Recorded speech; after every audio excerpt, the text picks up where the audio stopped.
नमस्कार, श्री स्वामी समर्थ. तर स्वागत आहे आपल्या चॅनलच्या एका नवीन व्हिडिओमध्ये. तर आज आहे गुरुपौर्णिमा. गुरुपौर्णिमानिमित्त तुम्हा सर्वांना खूप खूप शुभेच्छा. तुमच्या सगळ्या चांगल्या इच्छा स्वामी महाराज पूर्ण करू देत, हीच महाराजांचरणी प्रार्थना. तर आज गुरुपौर्णिमानिमित्त खूप सुंदर अशी पूजा मी महाराजांची केलेली आहे. आणि आज मी नैवेद्य बनवला आहे. तर नैवेद्य बनवला आहे तांदळाच्या खिरीचा. तर तांदळाची खीर कशी बनवायची हीच रेसिपी आज मी तुमच्यासोबत शेअर करणार आहे. अगदी पूजेच्या वेळेमध्ये सुंदर पूजासुद्धा झाली पाहिजे आणि सुंदर नैवेद्यसुद्धा झाला पाहिजे. तर अशा वेळेला तांदळाची खीर उत्तम पर्याय आहे आणि खूप झटपट बनते आणि खायलासुद्धा खूप चविष्ट लागते. गुरुवार असू दे किंवा आणि कोणते सणवार असू देत, तुम्ही नैवेद्यासाठी ही तांदळाची खीर नक्की करून बघा. तर एकदम सोपी पद्धत वापरून आणि सुंदर चविष्ट तांदळाची खीर कशी बनवायची हे आपण व्हिडिओमध्ये बघणार आहोत. तर व्हिडिओ स्किप न करता पूर्ण बघा. आणि आजची सुंदर पूजासुद्धा बघा. महाराजांची खूप सुंदर पूजा झालेली आहे. गुरुपौर्णिमानिमित्त खास विशेष पूजा आणि विशेष नैवेद्य मी तुमच्यासोबत शेअर करत आहे. तर आता आपण पटकन खिरीचा नैवेद्य बनवायला सुरुवात करूया. चला आपण खीर बनवायला सुरुवात करूया. आता मी एक कढई घेतली आहे आणि कढई गरम करत ठेवली होती. थोडी गरम झाली आहे. तर आता आपण त्याच्यामध्ये थोडे अर्धा वाटीभर तांदूळ टाकून घेऊया. हे तांदूळ आहेत ना, मी रात्री स्वच्छ धुवून यांना सुकवून घेतलं होतं. म्हणजे पंख्याखाली यांना सुकवून घेतलं होतं. धुवून घेतलं आणि एका सुती कपड्यावरती टाकून एक पंख्याखाली वारा लागून असं साधारणतः सुकलेले आहेत हे तांदूळ. तर आता यांना आपण व्यवस्थित यांना कढईमध्ये भाजून घेऊया. थोडंसंच आपल्याला भाजून घ्यायचं आहे.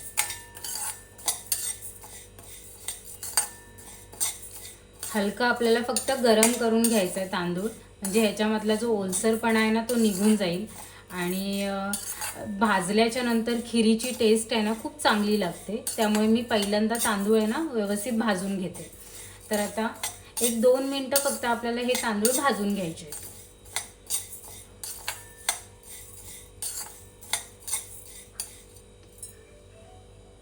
2 मिनटं व्यवस्थित तांदूळ आता भाजलेत. आता आपण गॅस बंद करूया आणि हे तांदूळ आहेत ना ते एका डिशमध्ये काढून थंड करून घेऊया.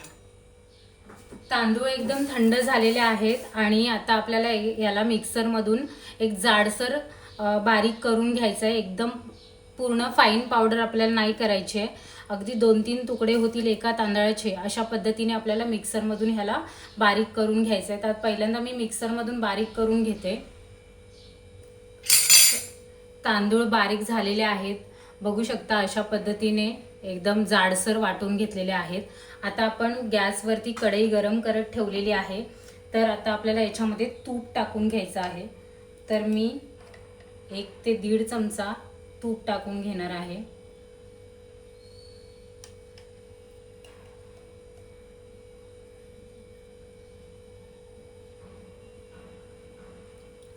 तर तूप चांगलं मेल्ट झालं की आपल्याला याच्यामध्ये टाकायचे आहेत तांदूळ. तांदूळ टाकूया आता आणि तुपामध्ये व्यवस्थित त्याला भाजून घेऊया.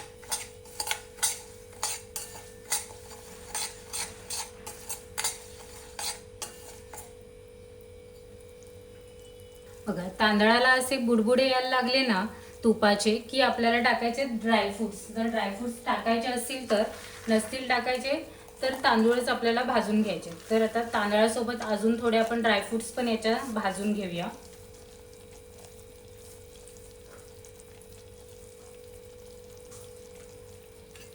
व्यवस्थित सगळं परतून घ्यायचं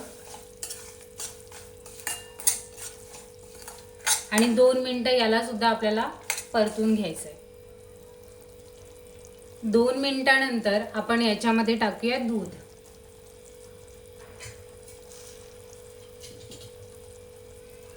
पूर्ण दुधामध्ये आपल्याला ही खीर शिजवायची नाहीये.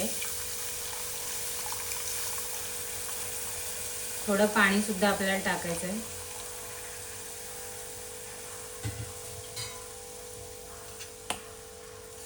सगळं मिक्स करून घेऊया.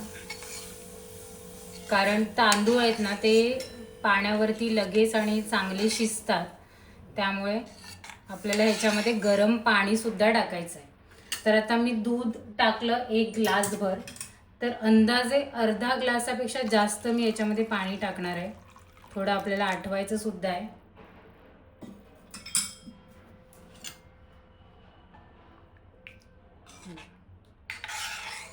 तर चांगली आपल्याला ह्याला एक 2 ते 3 मिनटं उकळ काढून घ्यायची आहे. बघा चांगली उकळ यायला लागली. आता आपल्याला टाकायची साखर. गॅस कमी करायची आणि साखर टाकायची. एक 2 ते 2.5 वाट्या मी छोट्या वाट्यात साखर टाकणार आहे, जसं गोड हवंय तसं.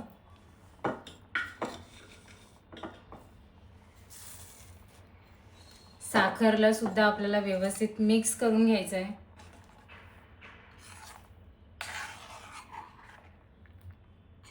आणि परत एकदा चांगली उकळ आपल्याला काढून घ्यायची.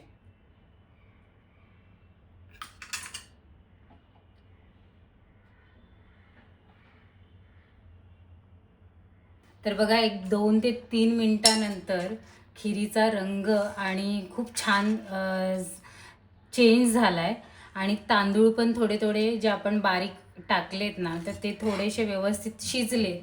आता आपल्याला याच्यामध्ये टाकायचं आहे हळदीचं पान. आता हळदीचं पान ऑप्शनल आहे, जर असेल तर, नाहीतर नाही. पण तांदळाच्या खिरीमध्ये हळदीचं पान टाकल्याच्या नंतरला याची चव वेगळी खूप छान येते. तर हळदीच्या पानाचा वास पण खूप चांगला खिरीमध्ये उतरतो. आता हळदीचं पान टाकलं आणि सगळं व्यवस्थित परत एकदा मिक्स करून घ्यायचं. आणि त्याच्यानंतर आपल्याला टाकायची आहे इलायची पावडर. थोडीशी इलायची पावडर टाकायची.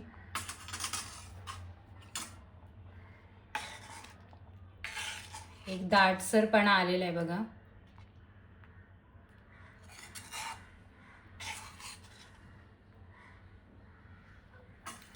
आणि जायफळ टाकायचं थोडंसं. जायफळ ऑप्शनल आहे, हवं असेल तर, नाहीतर नाही टाकलं तरी चालेल. असं थोडंसं क्रश करून टाकायचं. जायफळने पण वास आणि चव खूप छान येते.